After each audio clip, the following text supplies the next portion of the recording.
What it do, what it do, what it do. Good company, man. We finally got everything we need to put an episode out there so you guys can go listen to it. I know we've been doing a lot of snippets. We hadn't been on the same page, and we've been going at each other's throats, man. But here we are. Finally. First true episode of Good Company. What's up, fellas? What's going on, bro? I'm good. Steve, new Big baby. News. Yeah. How's life? Rivers came into the world. Unbelievable feeling. My wife, unbelievable job, bringing her into the world. So, it's been a doozy, but, she's worth it. And it's one of those things where, man, it's a blessing. Almost undeserving. So, I appreciate, everybody involved that helped us get to this point. So, yeah, Rivers here. Who you think she look like? Daddy. Is that a question? Come on. I think she look like Africa. What is going on with your eyes, fam? Hey, man, that's just my perspective. I think she look like Africa. What's your vision? 2020. Hey, Raph. So, Thursday, you got a big trip planned, huh? Oh, yeah, big fella. We going to Egypt. Oh, you going to Egypt. Yes, sir. Y'all got big plans down there? Yeah, man. We gonna stay up there for 7 days, for a week. We're gonna do everything up there, man. Traveling. We're gonna explore the pyramids, the valleys of the kings, the Nile River, Kemet and all of that. All of that, man. Horus, Isis, all the original Egyptian type of deals. So that should be fun. Should be good. See some hieroglyphics. Hi, what? Hieroglyphics. Just stop. That's not what I said the first time. So you got me a promotion at your job right now. Yeah, I do, man. How you feel about that?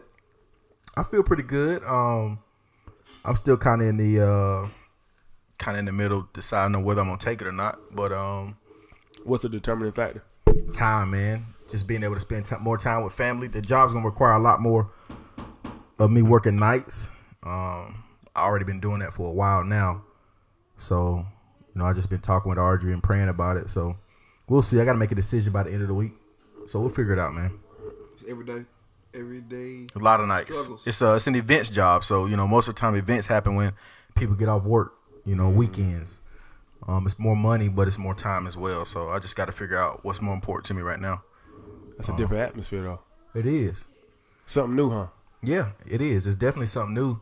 And the biggest thing is, once somebody offers you a position, you don't really ever want to go back on it and say, well, I'm not really sure, because when your time rolls around again, they may think he may not be sure. So that's the biggest thing. It don't really matter if you're sure. I mean, jobs do it all the time. They can lay you off at any moment. It's not really your responsibility to consider. I believe what their needs are above yours. You've given ample amount of time. You've given, I guess, I'm assuming if you're getting promoted, you've given great performance. So you got to consider your family pretty much in this decision, and not anybody else outside of who matters. Well, it's going to take a sacrifice, man. Every decision you make, you got to decide for the betterment of your family. Right. So speaking of sacrifice, though, did Westbrook sacrifice for Paul George? Absolutely. How he sacrificed? He's still averaging a triple-double. But what I'm saying he's playing the game a different way, though. I don't think that before he used to force a lot of things. Like, you could tell like he was trying like extreme. Not saying that he's not trying to get a triple-double, because every time you get a triple-double, it results in the wins.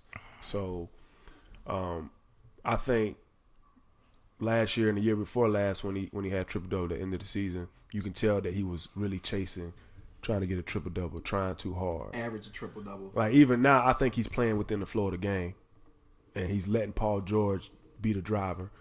And but the question is not really during the regular season is he going to do that. What about playoffs? That's when Westbrook. Westbrook generally every season, even dating back to 2012 with Kevin Durant and James Harden, was pretty efficient during the regular season. The woes didn't come until playoff time. Where he just taking ill-advised shots.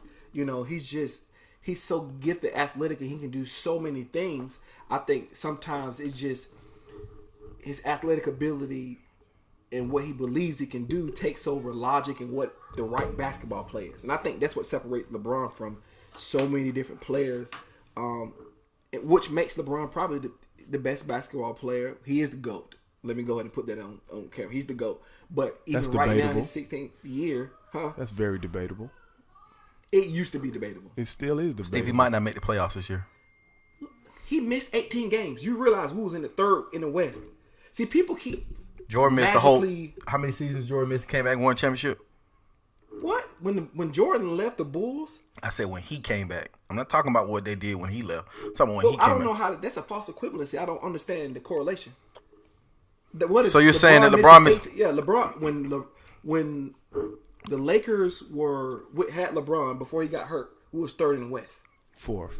Let's Okay, talk. all right. Okay. So, for everybody out here who don't understand basketball, let's put it in perspective. Now we all know at the beginning of the season, everybody's playing hard.